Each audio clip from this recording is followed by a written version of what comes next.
There was a ton of roster movement with the Atlanta Braves and several teams from around the league on Tuesday as players had to be added to the 40-man roster to be protected from the Rule 5 draft. Also, a trade for the Atlanta Braves that they made, bringing in another a low budget, high upside reliever, but they get rid of Jackson Stevens, player who was a big part of the Braves bullpen last season, and they also DFA Guillermo Heredia. So a lot of roster movement going on Tuesday. We'll talk about the ramifications of that and what it means going forward. All of that on today's episode of Locked On Braves. So let's get into it. You are Locked On Braves, your daily Atlanta Braves podcast. Part of the Locked On Podcast Network, your team every day.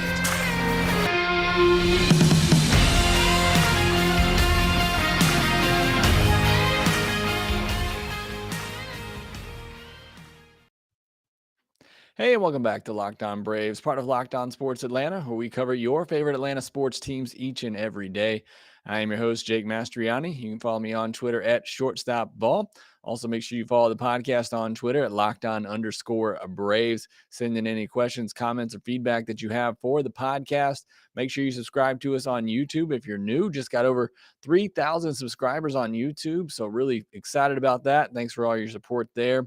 Make sure if you're watching this video on YouTube, please hit that thumbs up button and the notification bell to help support the show. Leave me a comment in the comment section below. I always try to get back to each and every one of those. As always, thanks for making Locked On Braves your first listen of each and every day. We continue to post episodes daily throughout the offseason, so make sure you're subscribed to Locked On Braves wherever you get your podcast. On today's episode, a lot of roster movement. From Tuesday, Braves added some prospects to the 40-man roster, had to let go of some notable names, and also made another trade with the Rangers that we'll talk about. Some big news from around the league. Qualifying offer decisions were made. Dansby Swanson obviously rejected his. We'll talk about that. Manager of the Year award was announced, and some pretty significant signings from around the league that we'll discuss as well. But let's start with the roster moves from Tuesday. A ton of roster moves around Major League Baseball, as this was the deadline to add prospects to the 40-man roster to protect them from the upcoming Rule 5 draft. So Atlanta Braves had several candidates for this. We talked about this, on previous podcasts. I felt like Darius Vines was the one prospect that was definitely going to be added. The Braves add him. They also add Roddery Munoz and Braden Shoemake. And those were a couple other players I had discussed as well as possibilities to get added. And to make room on the 40-man roster, the Braves had designated for assignment Silvino Bracho, Guillermo Heredia, and William Woods. So, again, some familiar names there that you hear that are getting designated for assignment, and some prospects added for the Atlanta Braves. I would not be surprised if they bring Heredia back on a minor league deal. I did think when the Braves traded for Sam Hilliard that was kind of the replacement for Heredia on the bench, a guy that gives you a little bit more pop. Perhaps there's a little bit more upside with Hilliard and can play all three outfield spots. That to me was kind of the writing on the wall for Heredia. And I'm not even saying Hilliard's guaranteed that spot. Perhaps they bring somebody else in to compete for that job. But I just kind of felt like that's the way it was going with Guillermo Heredia. Look, I love Heredia. This is a guy, it's just an example of if you're a good guy, you bring quality leadership to a team, whether this is in the baseball world, whether it's in your own job, then you can have value. I mean, Heredia basically had a roster spot on the Braves for 2 seasons because of just his leadership, because of the atmosphere that he brought to the clubhouse, to the team, the energy he brought to the fans. The fans loved Heredia. And because of that, he remained on this roster all year long, where I thought there were plenty of opportunities for the Braves to replace him, to let him go. And they left him on this roster because of, mostly, I believe, because of what he did off the field rather than what he did on the field. Because on the field, pretty much all he gave you was a defensive replacement. And the Braves needed one in left field for sure. So love Guillermo. I think there's a good opportunity if he wants to continue playing. He wants to come back. I think he can do so and get a minor league deal with the Braves. So I'm not sure we've seen the last of Guillermo. I kind of hope we haven't. Who knows what happens with the Swords going forward? Is it still a thing or not? But for right now, he is not a member of the Atlanta Braves. He actually sent out a post on Instagram as well, saying his thank yous and how much he loved being part of the Braves organization, love the fan base. So just an amazing guy, an amazing character. I hope this isn't the last we've seen of him around this organization. As far as the guys added, I mentioned Vines was the obvious one. He's somebody that I think we could see debut this year. I think he's still on down the pecking order, but had a really good year last year.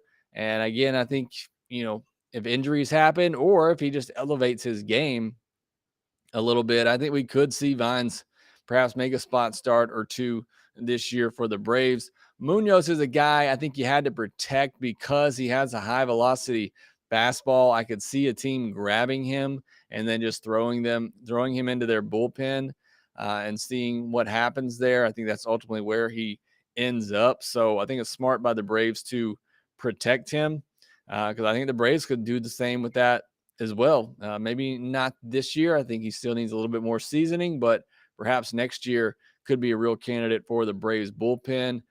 Shoemaker's the interesting one for me. I think if you were asking the Braves front office right now, their honest opinion, what they feel about Braden Shoemaker, do they think he has a potential to be an everyday player at the big league level? I think they would say no. But obviously they spend a lot of money on this guy. They're trying to develop him. Don't want to just give up on him that easily. And next year is a big year. That's, probably the understatement of the offseason. 2023 is a big year for Braden Shoemaker. We need to see him make strides offensively. Defensively, he can become that versatile utility guy that I think a lot of us thought he could be, that Ben Zobrist type. But he's got to come a long way offensively in 2023 to be in any kind of picture for the Braves going forward. But, with the uncertainty at the shortstop position at the moment, I think, the Braves made the decision, the fact that, in a scenario where they need somebody to play shortstop, you have Braden Shoemaker available. So they put him on the 40-man roster. He's a step closer to getting to the big leagues. But again, for me, I've never really been a huge fan of his since the Braves drafted him. But obviously, they don't want to give up on that potential talent just yet. So they add him to the 40-man roster to protect him. So those were the roster moves. We were kind of waiting on several small trades, especially from the Rays, teams trying to open up roster spots. But those were the prospects that the Braves added. Those were the players they had to designate as a result. But there was one other big move on the day, another trade with the Braves and the Texas Rangers, where the Braves had to give up a guy that was a pretty significant piece of their bullpen last year in Jackson Stephens. We'll talk about that trade next. BetOnline.net is your number one source for sports betting info, stats, news, and analysis. Get the latest odds and trends for every professional and amateur league out there, from football to basketball to soccer. Obviously, the best sport out there in baseball, esports. They've got it all at betonline.net. And if you love sports podcasts like this one, you can find those at BetOnline as well. BetOnline is always the fastest and easiest way to get your betting fix. Head to the website today or use your mobile device to learn more. BetOnline, where the game starts. So the Atlanta Braves and the Texas Rangers hooked up for another trade as the Braves acquired relief pitcher Dennis Santana from the Rangers in exchange for cash to make room on the Braves 40-man roster, which is full and has been full here for about a week now. The Braves designated Jackson Stephens for assignment. This is a little bit of a shock to me. I like the work that Jackson Stephens did last year. And I'm not saying it's a bad move. I'll get to my overall thoughts on it in a minute, but just a little bit surprising that the Braves were so easily let go of Jackson Stephens. In 2022, he had a 3.69 ERA, a 3.54 whip, a 1.342 whip, which is, a bit higher, obviously, than you would want. 53 and 2/3 innings, 47 strikeouts, 23 walks. Played a big role for the Braves and had some stretches where he was really good, had some stretches where he was not so good. But overall, and this is a role that I think is one of the most underappreciated roles on a Major League Baseball team, but it's that role of a garbage time type of pitcher, a guy who can come in when a game's out of hand one way or the other and give you, multiple innings to save your bullpen, or a guy who can come in extra innings as Jackson Stevens did sometimes and can, pitch you multiple innings and keep you in the game. And I thought, what Jackson Stevens did for the Braves in this past year in that role, I thought was fantastic. And I love that. And every bullpen needs that guy. You think about the Josh Tomlins of the past who have done similar things, who have come in and kind of been that garbage time guy who doesn't just come in and give you, garbage time results. They come in and pitch well. And even in games where maybe you are behind 4 or 5 runs, they come in and pitch 2 clean innings and give your offense a chance to work their way back into the game. And I thought Stevens did a great job of that. All that said, Santana gives you more upside as somebody who can become, a dominant type reliever. He'll play next year at 27 years old. His numbers from last year don't look great. A 5.22 ERA, a 1.33 whip, 58 and 2/3 innings, 54 strikeouts, 28 walks. However, you look at the metrics and some of the more underlying numbers for Santana. He throws hard. Both his sinker and his four seam sit around 97 miles per hour. So he checks off that box. And he had a 41% whiff rate on his slider, which he threw primarily, was his primary pitch in 2022. So you got a high velocity fastball, you got a really good slider. That is typically a really good combination for a really good reliever, setup type reliever. And the Braves are hoping that he can put all that together, that maybe they have something or they see something they can adjust in him to get him over that hump. But just on stuff alone, that's typically a pitch mix that plays really well as a reliever. And you look at his baseball savant page, 87th percentile in average exit velocity, 85th percentile in hard hit percentage, 64th percentile in whip percentage, and 70th percentile in chase rate. Those are all metrics that point to a reliever that should be good. So that is certainly, what the Braves are banking on here. And I see a comment from JK that says Stevens wasn't traded, he was DFA'd. If I said that, I thought I said that Santana was traded for cash and Stevens was DFA'd. But if I didn't say that, then I appreciate that clarification. But that was the case. The Braves traded cash in exchange for Santana and then DFA'd Jackson Stevens to make room on the 40-man roster.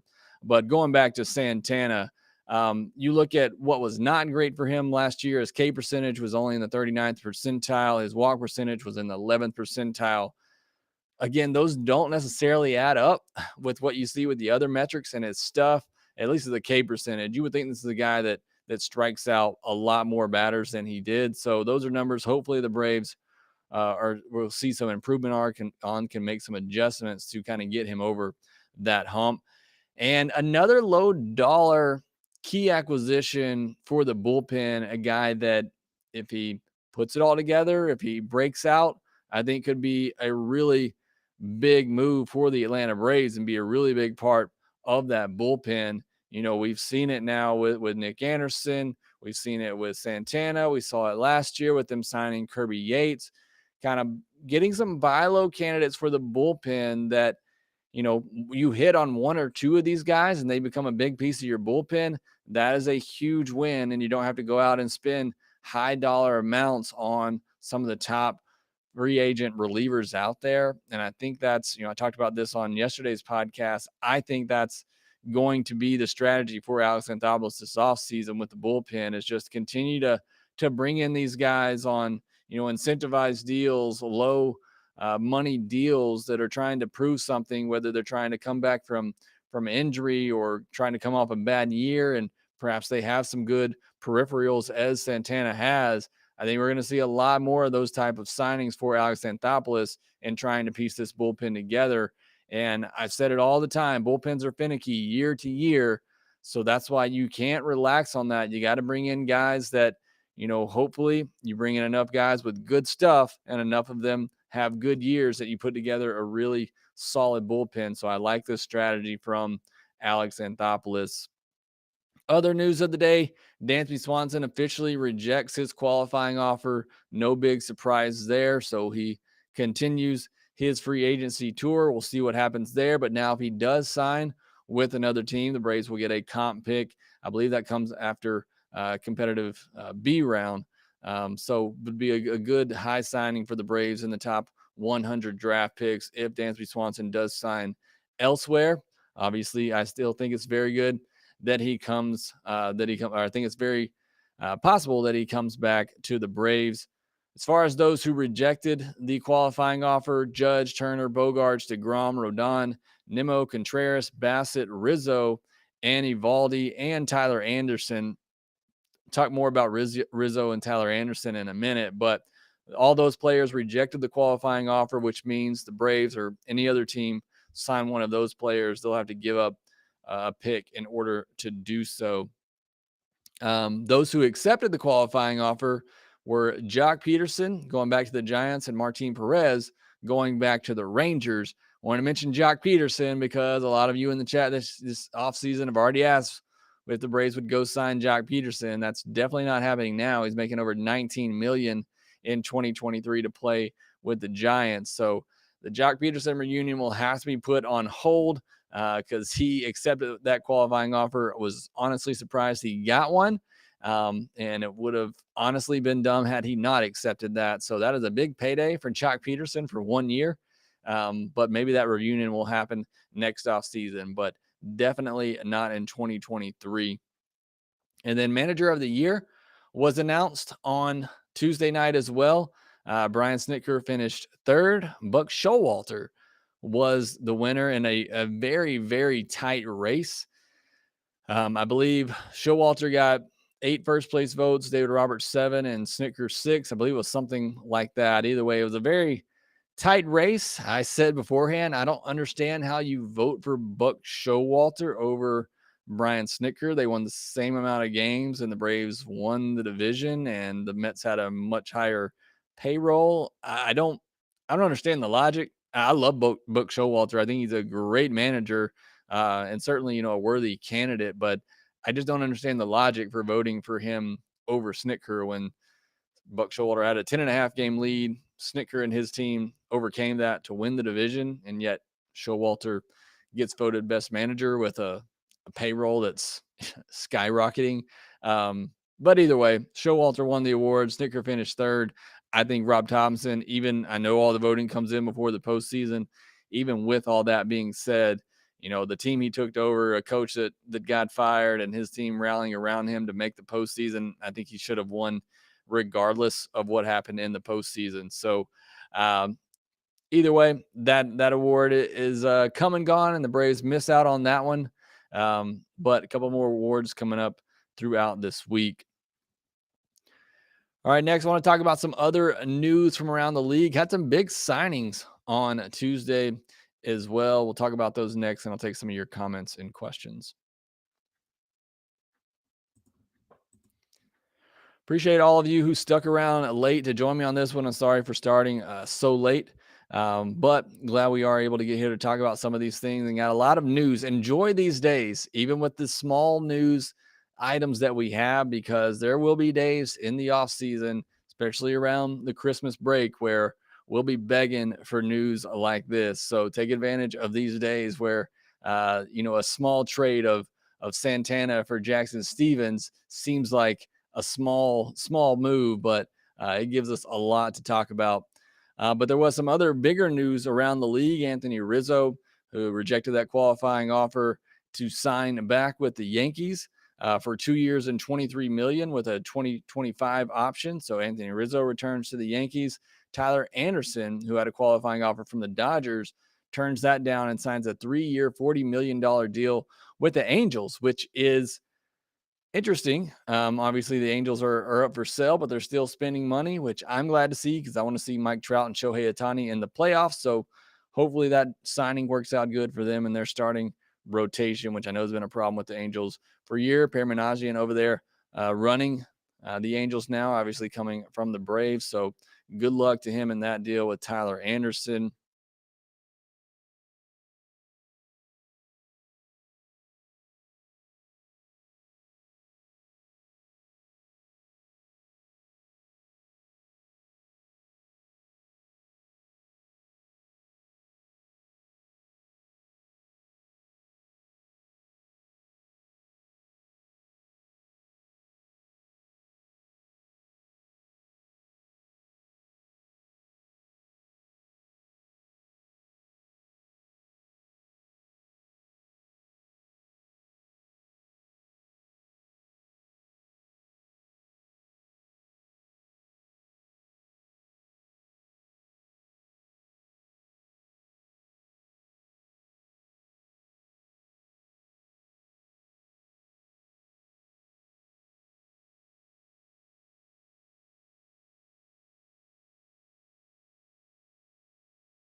Um, and so that's what that move was for.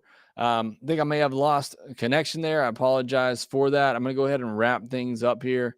But I appreciate you all sticking around to join me for tonight's episode. As always, thanks for making Locked On Braves your first listen of each and every day. For your next lesson, check out Locked On Sports Today podcast, talking about the biggest stories of the day, plus instant reactions, big game recaps, and the take of the day. Available on the Odyssey app, YouTube, and wherever you get your podcasts, just like this one.